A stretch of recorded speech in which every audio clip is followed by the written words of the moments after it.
ഇവർ വിവാഹിതരായാൽ സീരിയലിന്റെ latest episode review ആണ് പറയുന്നത്. അങ്ങനെ അജയെ കാണാൻ വേണ്ടി ഒരുപാട് പ്രതീക്ഷയോടെ വന്ന അഞ്ജനയ്ക്ക് മുന്നിൽ വലിയ തിരിച്ചടിയാണ് കാത്തുനിന്നത്. അജയും ഭൂമിജയും തമ്മിൽ പ്രണയത്തിലാണ് എന്ന സത്യം അവളുടെ മുഖത്ത് അടിച്ചതുപോലെയാണ് അവൾ പറഞ്ഞത്. അജയെ നിനക്ക് ഞാൻ വിട്ടുതരില്ല എന്ന് ഭൂമിജ അഞ്ജനയുടെ കണ്ണുകളിലേക്ക് നോക്കി തീ പാറുന്ന സ്വരത്തിൽ പറഞ്ഞപ്പോൾ നാണം കെട്ട് ദേഷ്യം കടിച്ചമർത്തി അഞ്ജന അവിടെ നിന്നും ഇറങ്ങിപ്പോയി. അവൾ പോയപ്പോൾ അജയ് ഒന്ന് നെടുവീർപ്പിട്ടു. തന്റെ മുന്നിൽ നിൽക്കുന്ന ഭൂമിജയുടെ മുഖത്തേക്ക് നോക്കി അജയ് പതിയെ കാര്യങ്ങൾ വിശദീകരിക്കാൻ തുടങ്ങി.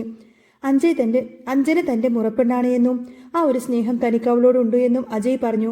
പക്ഷേ അഞ്ജനയെക്കാളും തനിക്കിഷ്ടം അഭിരാമിയായിരുന്നു എന്ന് പറഞ്ഞപ്പോൾ അഞ്ജനയുടെ ശബ്ദത്തിൽ വല്ലാത്ത സങ്കടം നിറഞ്ഞു നിന്നിരുന്നു. തന്റെ അമ്മാവൻ സത്യദാസിന്റെ മകൾ അഭിരാമി 22.5 വർഷങ്ങൾക്ക് മുൻപ് നഷ്ടപ്പെട്ട ആ കൊച്ചു പെൺകുട്ടിയുടെയും അമ്മയുടെയും കഥ അജയ് പറഞ്ഞപ്പോൾ ഭൂമിജിയുടെ കണ്ണുകളും അറിയാതെ നിറഞ്ഞുപോയി. അമ്മാവൻ ഈ കേസിനെ പറ്റി തന്നോടും പറഞ്ഞതായി ഭൂമിജ അജയെ ഓർമ്മിപ്പിച്ചു. ആ കേസ് സാറിനൊന്ന് അന്വേഷിച്ചൂടെ എന്ന് അവൾ ചോദിച്ചു. 22.5 വർഷങ്ങൾക്ക് മുൻപ് കാണാതായ അമ്മയും മകളും ഇന്ന് ജീവനോടെ ഉണ്ടാകുമെന്നും ആ കുഞ്ഞിനിപ്പോ 24 വയസ്സെങ്കിലും കാണുമെന്നും അവൾ പറഞ്ഞു. അവളുടെ ഫോട്ടോ പത്രത്തിലും നോട്ടീസ് ബോർഡിലൊക്കെ ഒട്ടിച്ചു വെച്ചാൽ ചിലപ്പോൾ ആരെങ്കിലും തിരിച്ചറിഞ്ഞേക്കാമെങ്കിലോ? ഭൂമിജ പറഞ്ഞപ്പോൾ അജയുടെ മുഖത്ത് നിരാശയായിരുന്നു. അതൊക്കെ 22.5 വർഷം മുൻപ് കൊടുത്തതല്ലേ, എന്നിട്ട് ഒരു വിവരവും ഉണ്ടായിട്ടില്ല, അജയ് എടുത്തു പറഞ്ഞു. എന്നാ ഇനിയും കൊടുക്കണമെന്നും നമ്മുടെ മുന്നിൽ എല്ലാവിധ വഴികളും നമ്മുടെ മുന്നിൽ ഒരുപാട് വഴികളുണ്ടല്ലോ, അതെല്ലാം തന്നെ ശ്രമിക്കണമെന്നും ഭൂമിജ നിർബന്ധം പിടിച്ചു. ഒന്നും വിട്ടുകളയാൻ പാടില്ല, ഇതിലൂടെ ചിലപ്പോൾ അവരെ കണ്ടെത്താൻ കഴിഞ്ഞാലോ എന്നവൾ പറഞ്ഞപ്പോൾ അവളുടെ വാക്കുകളിൽ വലിയ പ്രതീക്ഷയുണ്ടായിരുന്നു. ആ അമ്മയുടെയും കുഞ്ഞിന്റെയും ഫോട്ടോ തനിക്കൊന്ന് തരാമോ എന്ന് ചോദിച്ചു ഭൂമിജ ആ ഒരു ഫോട്ടോസ് എല്ലാം തന്നെ എല്ലായിടത്തും ഒട്ടിച്ചു വെക്കാനൊക്കെ തുടങ്ങി. ആ കേസിന്റെ അന്വേഷണ ഫയലിൽ നിന്നും പഴയ ഫോട്ടോ എടുത്ത് അവളുടെ കയ്യിലേക്ക് കൊടുക്കുമായിരുന്നു. ആ ഫോട്ടോ വാങ്ങി ഭൂമിജ അവിടെ നിന്നും പോകുമ്പോൾ അജയുടെ മനസ്സ് മുഴുവൻ അഭിരാമിയെക്കുറിച്ചുള്ള കുട്ടിക്കാലത്തെ ഓർമ്മകളായിരുന്നു. ഇപ്പോൾ അവൾ ജീവിച്ചിരിക്കുന്നുണ്ടോ എങ്കിൽ എങ്ങനെയെങ്കിലും അവളെ കാണാനൊന്ന് കഴിഞ്ഞുവെങ്കിൽ എന്നൊക്കെ അവൻ ചിന്തിച്ചു. അങ്ങനെ പഴയ ഓർമ്മകൾ കൂടെ എറിഞ്ഞുകൊണ്ട് തന്നെ അജയ് തന്റെ ലാപ്ടോപ്പ് തുറന്നു. അഭിരാമി ഇപ്പോൾ ജീവിച്ചിരിക്കുന്നുണ്ടെങ്കിൽ എങ്ങനെയായിരിക്കുമെന്നറിയാൻ വേണ്ടിയിട്ട് അവൻ ആ പഴയ ഫോട്ടോ വെച്ച് ഇപ്പോൾ ഉള്ള രൂപം അങ്ങനെ സോഫ്റ്റ്വെയറിലൂടെ ഒന്ന് ഉണ്ടാക്കി നോക്കി. സ്ക്രീനിൽ തെളിഞ്ഞു വന്ന ആ മുഖം കണ്ട് അജയ് ശരിക്കും അങ്ങ് ഞെട്ടിത്തരിച്ചു. തന്റെ മുന്നിൽ തെളിഞ്ഞു വന്നിരിക്കുന്ന ആ ചിത്രം ഭൂമിജയുടെ മുഖവുമായിട്ട് നല്ല സാമ്യമുണ്ടായിരുന്നു. നല്ല സാമ്യം തോന്നുന്നുണ്ടായിരുന്നു. അവന് 2 ഫോട്ടോയും അവൻ മാറി മാറി നോക്കി. ഇത് ഭൂമിജയെ പോലെ തന്നെയുണ്ടല്ലോ എന്ന് അവൻ സ്വയം പറഞ്ഞു. ഒരാളെ പോലെ ഒത്തിരി പേരുണ്ടെന്ന് പറയുന്നത് ശരിയാണല്ലോ. എനിക്ക് അവളെ ആദ്യം കണ്ടപ്പോൾ തന്നെ അഭിരാമിയുടെ മുഖവുമായി സാമ്യം തോന്നിയിരുന്നു എന്ന് അജയ് ചിന്തിച്ചു. അപ്പോഴാണ് അങ്ങോട്ടേക്ക് സത്യദാസ് കയറി വന്നത്. അമ്മാവനെ കുറിച്ച് താൻ ഇപ്പോൾ ചിന്തിച്ചതേ ഉള്ളൂ എന്ന് പറഞ്ഞ് അജയ് ആ ലാപ്ടോപ്പിലെ ചിത്രം സത്യദാസിനെയും കാണിച്ചു കൊടുത്തു. 22.5 വർഷങ്ങൾക്ക് മുൻപ് അവരുടെ കൂടെ ഉണ്ടായിരുന്ന അഭിരാമിയും ഇപ്പോഴുള്ള അഭിരാമിയും തമ്മിലുള്ള വ്യത്യാസം കണ്ടോ എന്ന് അജയ് ചോദിച്ചപ്പോൾ ലാപ്ടോപ്പിലേക്ക് നോക്കി സത്യദാസ് ഞെട്ടിലോടെ നോക്കി നിന്നു. നിറഞ്ഞൊഴുകാൻ വെമ്പുന്ന കണ്ണുകളോടുകൂടെ അയാൾ പറഞ്ഞു, ഇപ്പൊ തന്റെ മകൾ ഇതുപോലെ ആയിരിക്കുമെന്ന്. ഇതിരിക്കുന്നത് ഭൂമിജിയുടെ മുഖം പോലെയുണ്ടെന്നും താൻ ആദ്യമേ പറഞ്ഞില്ലേ തന്റെ മോളെ പോലെ തന്നെ ഉണ്ടാവുമെന്ന് അയാൾ വിതുമ്പലോടെ പറഞ്ഞു. അമ്മാവൻ വിഷമിക്കേണ്ട, എത്രയും പെട്ടെന്ന് തന്നെ നമ്മൾ 2 പേരെയും കണ്ടെത്തുമെന്ന് അജയ് സമാധാനിപ്പിച്ചു. പക്ഷേ സത്യദാസിന് അതിലൊന്നും വലിയ പ്രതീക്ഷയില്ലായിരുന്നു.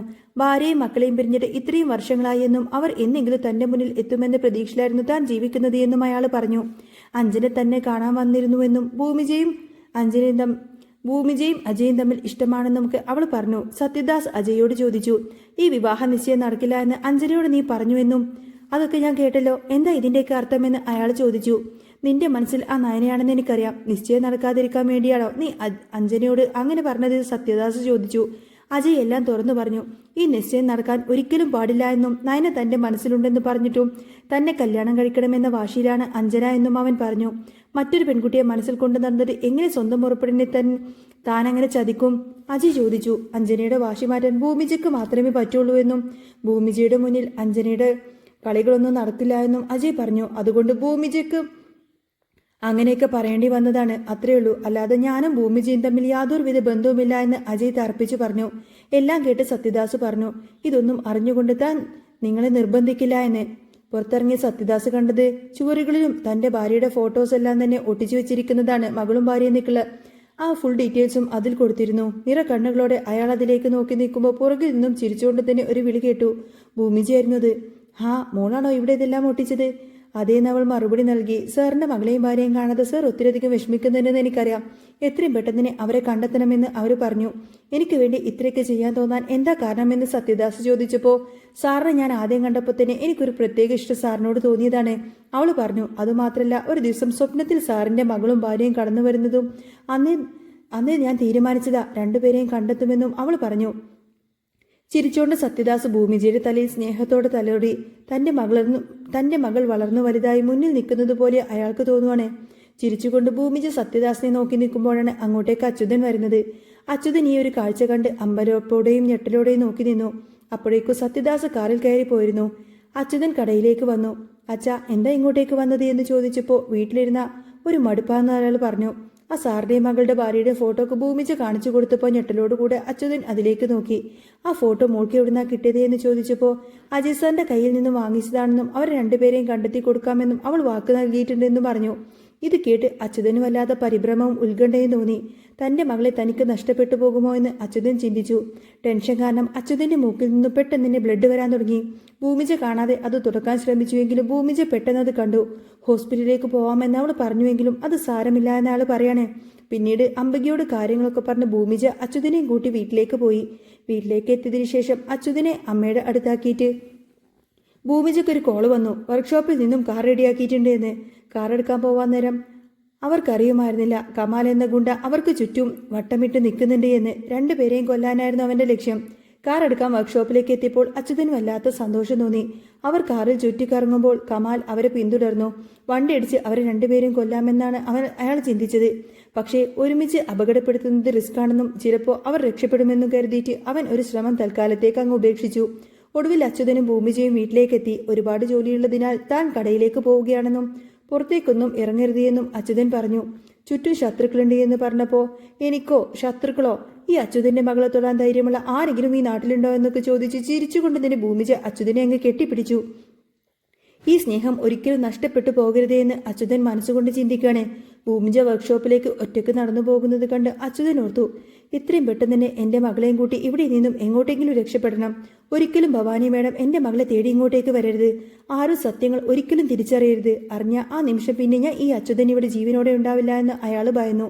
ഭൂമിജ ഒറ്റയ്ക്ക് നടന്നു പോകുന്നത് കണ്ട് കമാലിന് ഒത്തിരി സന്തോഷമായി. ഭൂമിജയെ ഇല്ലാതാക്കാൻ ഇതിനേക്കാൾ നല്ലൊരു അവസരം തനിക്ക് കിട്ടിയില്ല എന്ന് അവന് മനസ്സിലാക്കി.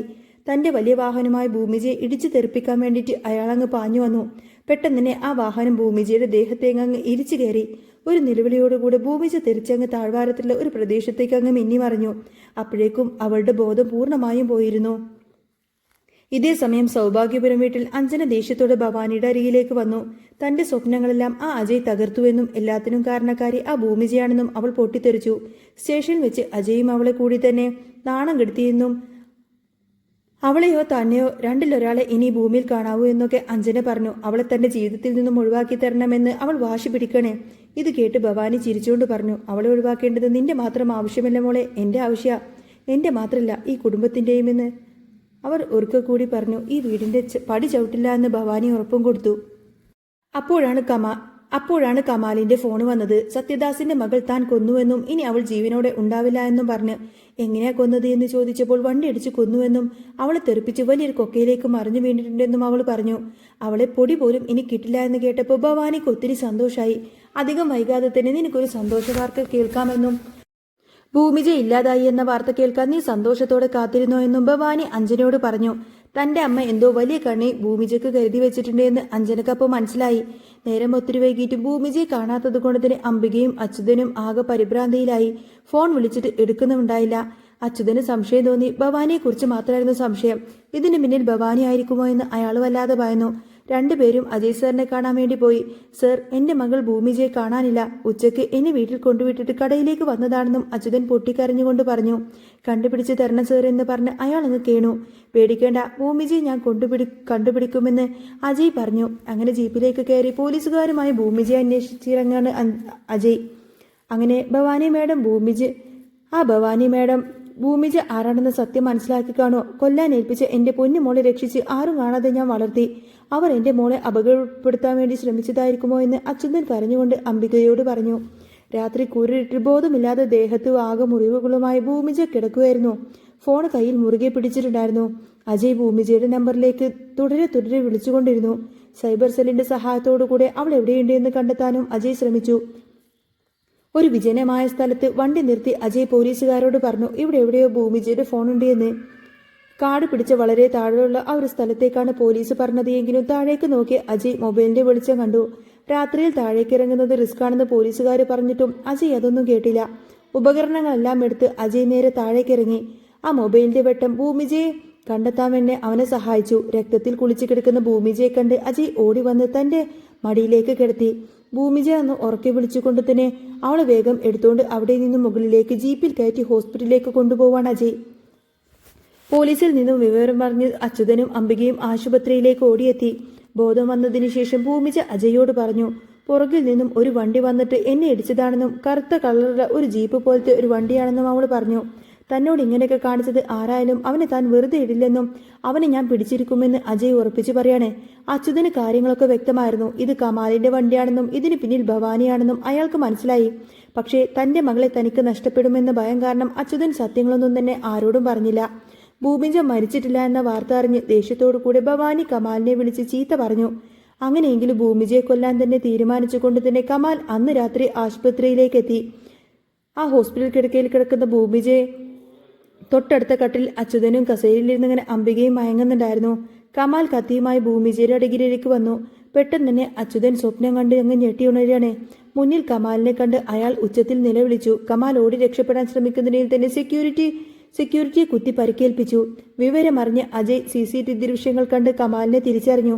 അച്യുതനെ മാറ്റി നിർത്തി അജയ് ചോദ്യം ചെയ്തു. നിങ്ങൾക്ക് അയാളെ അറിയാമെന്ന് എനിക്കറിയാം. ഭൂമിജയെ എന്തിനാണ് കൊല്ലാൻ ശ്രമിക്കുന്നത് എന്നും അറിയാം. സത്യം പറയണമെന്ന് അജയ് പറഞ്ഞു. പക്ഷേ എനിക്കറിയില്ല സർ, ഞാൻ ആദ്യമായിട്ട് അയാളെ കാണുന്നത് എന്ന് അച്യുതൻ കള്ളം പറഞ്ഞു. ദേഷ്യത്തോടെ അജയ് അവിടെ നിന്നും പോയി. കമാൽ പിടിക്കപ്പെടുമെന്ന് ഭയന്ന ഭവാനി ആ രാത്രി തന്നെ സൗഭാഗ്യം വീട്ടിൽ നിന്നും ഒരു തോക്കുമെടുത്ത് ഇറങ്ങി. മുഖത്ത് മാസ്കും വെച്ച് അവൾ ആശുപത്രിയിലേക്ക് എത്തി. ഭൂമിജയെ ഇന്നത്തോടെ തന്നെ അവസാനിപ്പിക്കണമെന്നും അതോടുകൂടെ അച്യുതനെയും തീർക്കണമെന്നും അവൾ തീരുമാനിച്ചു. ആശുപത്രി വരാന്തയിലൂടെ നടന്നു പോകുന്ന ആ രൂപം കണ്ട് അച്യുതന് സംശയം തോന്നി. അത് ഭവാനിയെ പോലെ തോന്നി അയാൾക്ക്. അയാൾ പതിയെ അവളെ പിന്തുടർന്നു. ഭവാനി എന്ന് അച്യുതൻ വിളിച്ചപ്പോൾ തിരിഞ്ഞു നോക്കിയ ഭവാനിയെ കണ്ട് അച്യുതൻ ഉറപ്പായി അത് അവൾ തന്നെയാണെന്ന്. അവൾ അച്യുതന് നേരെ തോക്ക് ചൂണ്ടി. അപ്പോഴേക്കും ഡോക്ടർമാരും നഴ്സുമാരൊക്കെ അങ്ങോട്ടേക്ക് വന്നു. അവർക്ക് വെടിവെക്കാൻ കഴിഞ്ഞില്ല. പോകുന്നതിന് മുൻപ് തന്നെ അവൾ അച്യുതനോട് പറഞ്ഞു, ഇതുകൊണ്ടൊന്നും അവസാനിച്ചില്ല. നിന്റെ കൂടെ നടക്കുന്ന അവളിലെ ഭൂമിജ, അവൾ നിന്റെ മകളല്ല, അവൾ സത്യദാസിന്റെ മകളാണെന്ന സത്യം ഞാൻ കണ്ടെത്തി കഴിഞ്ഞു. അവളെ ഞാൻ കൊല്ലും, എന്നിട്ട് നിന്നെയും കൊല്ലും. ഈ ആശുപത്രിയിൽ നിന്നും ഇറങ്ങുന്നതിന് മുൻപ് തന്നെ 2 പേരുടെയും ജീവൻ ഞാൻ അവസാനിപ്പിച്ചിരിക്കുമെന്നൊക്കെ ഭീഷണിപ്പെടുത്തി. അങ്ങനെ ഭവാനി പോയപ്പോൾ അച്യുതന് മനസ്സിലായി തന്റെ മകളെ രക്ഷിക്കാൻ ഇനിയൊരൊറ്റ വഴിയേ ഉള്ളൂ എന്ന്. എല്ലാ സത്യങ്ങളും സൗഭാഗ്യമേടത്തോട് പറയണം. എന്റെ മകൾ എന്നെ വിട്ടു പോയിട്ടില്ല എന്ന്. എന്റെ മകളുടെ ജീവൻ രക്ഷിക്കാൻ ഇതല്ലാതെ മറ്റു മാർഗമില്ല എന്ന് തന്നെ അയാൾ അംബികയോട് പറഞ്ഞു. പിറ്റേന്ന് രാവിലെ തന്നെ അച്യുതൻ സൗഭാഗ്യ തറവാട്ടിലേക്ക് വന്നു. മുത്തശ്ശിയും അജയും അങ്ങനെ ഭവാനിയും എല്ലാവരും അവിടെ ഉണ്ടായിരുന്നു.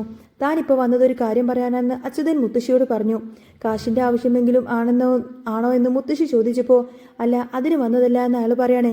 അച്യുതൻ നേരെ ഭവാനിയുടെ അരികിലേക്ക് പോയി. ദേഷ്യത്തോടെ വിരൽ ചൂണ്ടിക്കൊണ്ട് തന്നെ അയാൾ പറഞ്ഞു, ഇവരാണ് എല്ലാത്തിനും കാരണം. എന്റെ മകളെ കൊല്ലാൻ നോക്കുന്നത് ഈ സ്ത്രീയാണ്. ഇത് കേട്ട് മുത്തശ്ശിയും അജയും അങ്ങ് പൊട്ടിത്തെറിച്ചു പോയി. എന്താ നിങ്ങൾ ഈ പറയുന്നത്? ഭവാനിയോ? എന്തിന്? അജയ് ചോദിച്ചു. 22 വർഷങ്ങൾക്ക് മുൻപ് കാണാതായ സത്യദാസ് സാറിന്റെ മകളാണ് അഭിരാമി. അവൾ എവിടെയുണ്ടെന്ന് ഇവൾക്കറിയാം. ഇവരാണ് ആ കുട്ടിയെ തനിക്ക് കൊല്ലാനായി ഏൽപ്പിച്ചത് എന്ന് അച്യുതൻ വെളിപ്പെടുത്തി. ഇത് കേട്ട് ഭവാനി ആകെ വിയർത്തുപോയി.